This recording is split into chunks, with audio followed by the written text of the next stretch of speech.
आज हम ओशियानिया की बात करेंगे। पहली कड़ी में वर्ल्ड मैपिंग की पहली कड़ी में हमने अंटार्कटिका की बात की थी। आज हम ओशियानिया पर चर्चा करेंगे। ओशियानिया ऑस्ट्रेलिया, न्यूजीलैंड और पैसिफिक ओशियन के जो देश हैं उससे मिलकर बना है। अगर हम ग्लोब पर देखें तो ये भारत और भारत के नीचे का ये जो पूरा इधर का पार्ट है इंडियन ओशियन यानी हिंद महासागर, और ये ऑस्ट्रेलिया है। और ऑस्ट्रेलिया का अगर हम ईस्ट की तरफ जाएं तो ये पैसिफिक ओशियन यानी प्रशांत महासागर है। तो ऑस्ट्रेलिया, न्यूजीलैंड और पैसिफिक ओशियन के ये जितने कंट्री हैं, जो छोटे छोटे द्वीपीय देश हैं, बहुत छोटे छोटे द्वीपीय देश हैं जिनका निर्माण ज्वालामुखी विस्फोट से मुख्यतः हुआ है, तो ये छोटे छोटे द्वीपीय देश ऑस्ट्रेलिया और न्यूजीलैंड को मिलाकर ओशियानिया नाम दिया जाता है। तो ऑस्ट्रेलिया, न्यूजीलैंड और जो पैसिफिक ओशियन के छोटे छोटे देश हैं सबको मिलाकर ओशियानिया नाम दिया जाता है। और जो पैसिफिक ओशियन, ये देखिए ये पूरा ऑस्ट्रेलिया है, ऑस्ट्रेलिया की इधर ये जो है पूरा पैसिफिक ओशियन का पार्ट है। तो पैसिफिक ओशियन के जो छोटे छोटे द्वीपीय देश हैं उसको तीन कैटेगरी में बांट दिया गया है। और वो जो तीन कैटेगरी हैं वो है माइक्रोनेशिया, मेलानेशिया और पोलिनेशिया। पैसिफिक ओशियन के जो छोटे छोटे देश हैं उसको तीन कैटेगरी में बांटा गया है, माइक्रोनेशिया, मेलानेशिया और पोलिनेशिया। तो ये तीनों जो है, और जब उसमें ऑस्ट्रेलिया और न्यूजीलैंड को ऐड कर दिया जाता है तो ओशियानिया का निर्माण होता है। तो ऑस्ट्रेलिया, सिर्फ ऑस्ट्रेलिया ओशियानिया नहीं है, ऑस्ट्रेलिया जो है ओशियानिया का एक पार्ट है। ओशियानिया का नाम 1812 ईस्वी में कोनराड माल्टे ब्रून के द्वारा दिया गया था। उसके पीछे ओशियानिया नाम देने के पीछे उन्होंने ये तर्क दिया था कि इसके बहुत सारे देश, करीब करीब ऑस्ट्रेलिया और न्यूजीलैंड के अलावा 12 या 13 देश ऐसे हैं जो छोटे छोटे द्वीपीय देश हैं, जो ओशियन में है, जो महासागर में है। तो ओशियन शब्द से उन्होंने ओशियानिया का नाम दिया। इसके पीछे दूसरा परिभाषा ये दिया जाता है कि यह अमेरिका और एशिया के बीच का पार्ट है, इसलिए इसको ओशियानिया कह दिया गया। तो यहां पे हम ओशियानिया में जो प्रमुख देश है ऑस्ट्रेलिया के बारे में चर्चा करेंगे। ऑस्ट्रेलिया ओशियानिया का सबसे बड़ा देश है। महाद्वीप की बात करें तो सबसे छोटा महाद्वीप। ओशियानिया का जो सबसे छोटा देश है वो नौरू है, जो इसी पैसिफिक ओशियन में है। नेहरू बहुत छोटा देश है। अन्य देश की बात करें तो टोंगा है, पापुआ न्यू गिनी है, मार्शल द्वीप समूह है, ऐसे ऐसे बहुत सारे देश हैं। ऑस्ट्रेलिया पूरी तरह से साउदर्न हेमिस्फीयर में स्थित है, पूर्ण रूप से दक्षिणी गोलार्ध में स्थित महाद्वीप है।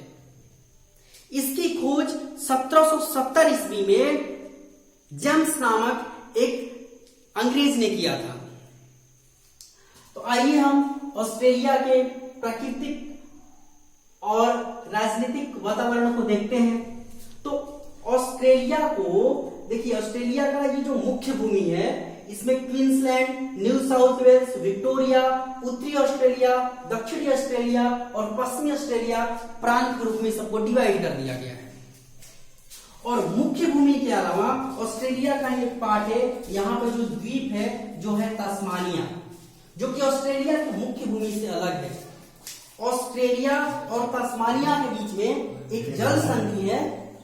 ऑस्ट्रेलिया और तस्मानिया के बीच में एक जल संधि है जिसका नाम है बास जल संधि।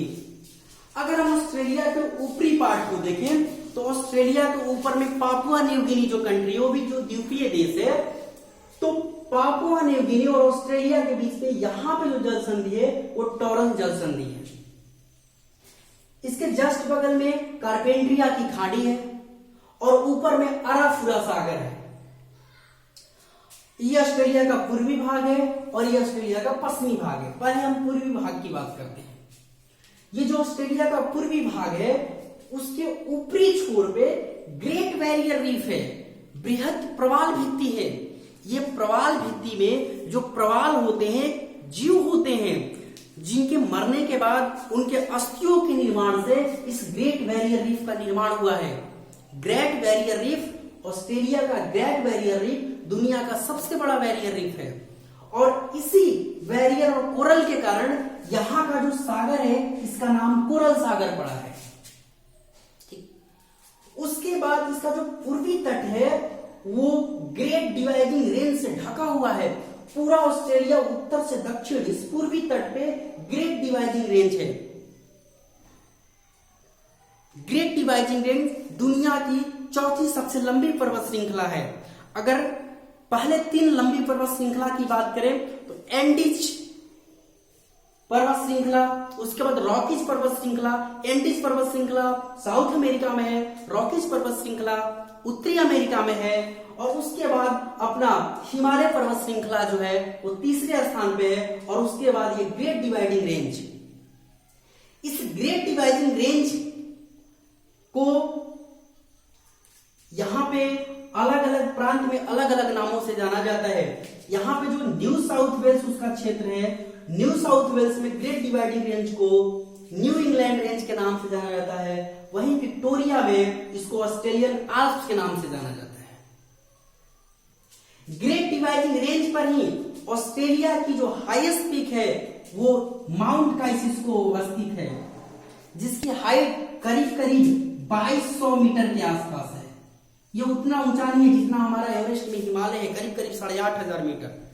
बट माउंट काइसिस्को इस ग्रेट डिवाइडिंग रेंज की सबसे हाईएस्ट पीक है, जिसकी ऊंचाई करीब करीब 2200 मीटर है। ऑस्ट्रेलिया की 90% आबादी, करीब करीब 90% आबादी इसी पूर्वी बेल्ट में निवास करती है, क्योंकि ऑस्ट्रेलिया के जो भी प्रमुख शहर है इसी पूर्वी बेल्ट में बसे हुए हैं। अगर हम इसमें से 2 प्रमुख शहरों को छोड़ दें, एक पर्थ है और एक डार्विन है, तो बाकी जो भी इसके प्रमुख शहर है इसी बेल्ट पे हैं। अगर हम इसके प्रमुख शहरों की बात करें तो Brisbane, Sydney, Canberra, Melbourne, Adelaide, Perth और डार्विन है। यहां पे देखिए सारे एक बेल्ट पे, देखिए ब्रिस्बेन है, ये सिडनी है, ये कैनबरा है, ये मेलबर्न है, ये पर्थ है और ये डार्विन है। इस 7 शहरों में अगर हम कैनबरा को छोड़ दें जो कि ऑस्ट्रेलिया की कैपिटल है, अगर हम कैनबरा को छोड़ दें तो बाकी सभी जो प्रमुख शहर हैं सबके सब वहां के सी पोर्ट है, वहां के बंदरगाह हैं। लेकिन कैनबरा वहां का बंदरगाह नहीं है, ये समुद्र तट से काफी अंदर है। अब हम इसके पश्चिमी तट की बात करते हैं। इसके पश्चिमी तट में, इसके मिडल से ही करिए, इसके मध्य भाग से लेकर पूरा पश्चिमी भाग पूरी तरह से मरुस्थल है। ये जो है ग्रेट विक्टोरिया डेजर्ट है, बृहद विक्टोरिया मरुस्थल, और इसी बृहद विक्टोरिया मरुस्थल को भी अलग अलग पार्ट में डिवाइड कर दिया गया है, जिसमें तनामी मरुस्थल है, ग्रेट सैंडी मरुस्थल है, गिब्सन मरुस्थल है। क्वेश्चन ऐसे भी आते हैं, मरुस्थल का नाम दे देगा, 3 मरुस्थल 4 मरुस्थल का नाम, और उससे कहेगा उत्तर से दक्षिण की तरफ उसको क्रमबद्ध करिए। तो ये हमारा तनामी मरुस्थल, ग्रेट सैंडी मरुस्थल, गिब्सन मरुस्थल। ऑस्ट्रेलिया को प्यासी भूमि का देश भी कहा जाता है, और प्यासी भूमि का देश कहे जाने के पीछे यही कारण है कि ऑस्ट्रेलिया की अधिकतर जो क्षेत्र है वो मरुस्थल है। पूरा का पूरा ये ग्रेट विक्टोरिया डेजर्ट है। इसी ग्रेट विक्टोरिया डेजर्ट के पास कालगुरली और कूलगार्डी नामक 2 स्थान हैं जो गोल्ड के लिए काफी प्रसिद्ध हैं। अगर हम इसके पश्चिमी बेल्ट की बात करें तो पश्चिमी बेल्ट पे एक प्रमुख शहर है जिसका नाम है पर्थ। अब हम ऑस्ट्रेलिया की कृषि के बारे में बात करते हैं। ऑस्ट्रेलिया की अगर हम कृषि की बात करें तो यहां से इधर से 2 नदियां निकलती हैं। ग्रेट डिवाइडिंग रेंज के आसपास ये जो क्वींसलैंड और न्यू साउथ वेल्स का इलाका है, यहां से 2 ऑस्ट्रेलिया की 2 प्रमुख नदियां इधर बहती हैं, डार्लिंग नदी और मर्रे नदी। डार्लिंग नदी और मर्रे नदी घाटी जो क्षेत्र है ऑस्ट्रेलिया का सबसे प्रमुख कृषि का क्षेत्र है, और इस प्रमुख कृषि क्षेत्र में सबसे अधिक गेहूं का उत्पादन होता है। ये जो बेल्ट है, ये वाला जो बेल्ट है, इसमें डार्लिंग नदी और मर्रे नदी घाटी क्षेत्र है, ये कृषि का बहुत बड़ा बेल्ट है वहां पे, और वहां पे गेहूं प्रमुख कृषि है। ये जो उपजाऊ भूमि है, ऑस्ट्रेलिया में इस उपजाऊ भूमि को रेवेरीना के नाम से जाना जाता है। रेवेरीना के नाम से जाना जाता है। इस क्षेत्र में वर्षा की कमी के कारण बहुत सारे कुएं खोदे गए हैं, इसलिए क्योंकि ये कृषि वाला क्षेत्र है। अगर वर्षा नहीं होगा तो फिर पानी की जरूरत तो कहीं से करनी पड़ेगी, तो यहाँ पे बहुत अधिक मात्रा में गहरे कुएं खोदे गए हैं, और इस कुओं की ये विशेषता है कि इसमें से स्वतः पानी निकलते रहता है, जिस कारण इसको पताल तोड़ कुआं भी कहा जाता है। इसी कारण इसको पताल तोड़ कुआं कहा जाता है। अगर हम यहाँ के व्यवसाय की बात करें तो यहाँ के लोगों का सबसे प्रमुख जो व्यवसाय है वो भेड़ पालन है, और भेड़ पालन यहाँ पे इतना होता है कि पूरी दुनिया का 1/3 भेड़ पालन सिर्फ ऑस्ट्रेलिया में ही होता है।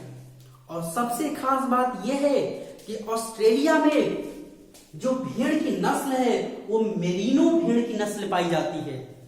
मेरिनो भेड़ की नस्ल एक ऐसी भेड़ की नस्ल होती है जो काफी अधिक मात्रा में इसके जो बाल होते हैं उससे बहुत अधिक प्रकार के पोशाक तैयार किए जाते हैं। यानी भेड़ों में सर्वोत्तम नस्ल की जो भेड़ है वो ऑस्ट्रेलिया में ही पाई जाती है। और सबसे प्रमुख बात कि जो ये भेड़ जहां पाले जाते हैं, जो भेड़ पालन का केंद्र होता है, तो वहां पे जो कार्य करने वाले मजदूर होते हैं उसको जेकारू कहा जाता है। जेकारू कहा जाता है। ठीक, उसके बाद आगे हम देखते हैं तो आते हैं यहाँ के पशु पक्षी के बारे में। तो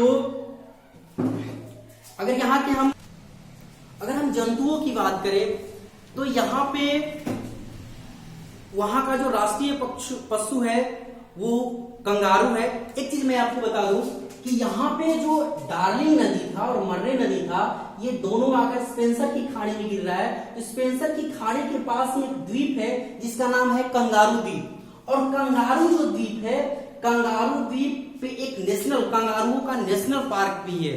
तो ये कंगारू द्वीप कंगारू नेशनल पार्क के लिए काफी प्रसिद्ध है। और अगर जंतु की बात किया जाए तो प्लेटिपस यहाँ का एक विचित्र जंतु है। उसकी विशेषता यह है कि वो दौड़ता भी है, जमीन में सुरंग भी बना सकता है और पानी में तैर भी सकता है। उसकी एक और विशेषता है कि वो अंडा भी देता है। तो इसकी इन सभी विशेषताओं के कारण इसको पशु और पक्षी दोनों की श्रेणी में रखा जाता है। एमू पक्षी यहाँ का एक प्रमुख पक्षी है जिसकी टांगे बहुत लंबी होती है, लेकिन उसके पंख नहीं होते, वो उड़ नहीं सकता, लेकिन शुतुरमुर्ग की भांति काफी तेज दौड़ता है। अगर हम ऑस्ट्रेलिया के मौसम की बात करें तो वो ये उष्णकटिबंधीय चक्रवातीय मौसम है, और यहाँ के जो उष्णकटिबंधीय चक्रवात जो आते रहते हैं उसे बिल्ली बिल्ली का नाम दिया जाता है। और ये तो पता ही है कि इसको प्यासी भूमि का देश क्यों कहा जाता है, क्योंकि इसका बहुत अधिक भाग जो है वो मरुस्थल से ढका हुआ है। अगर हम ओशियानिया के और प्रमुख देश की बात करें तो वो न्यूजीलैंड है। न्यूजीलैंड को दक्षिण का ब्रिटेन कहा जाता है, और साथ ही साथ जो इसकी राजधानी वेलिंगटन है वो पूरे सबसे दक्षिणतम राजधानी भी है। अगर अन्य प्रमुख शहर की बात करें तो क्राइस्टचर्च है। तो पूरी ओशियानिया में जो हमारा सबसे प्रमुख चर्चा था वो ऑस्ट्रेलिया के बारे में करना था। तो हमने यहाँ पे ऑस्ट्रेलिया के बारे में चर्चा किया, आगे भी देखेंगे और कुछ होगा तो अगले वीडियो में उसको लेकर आएंगे।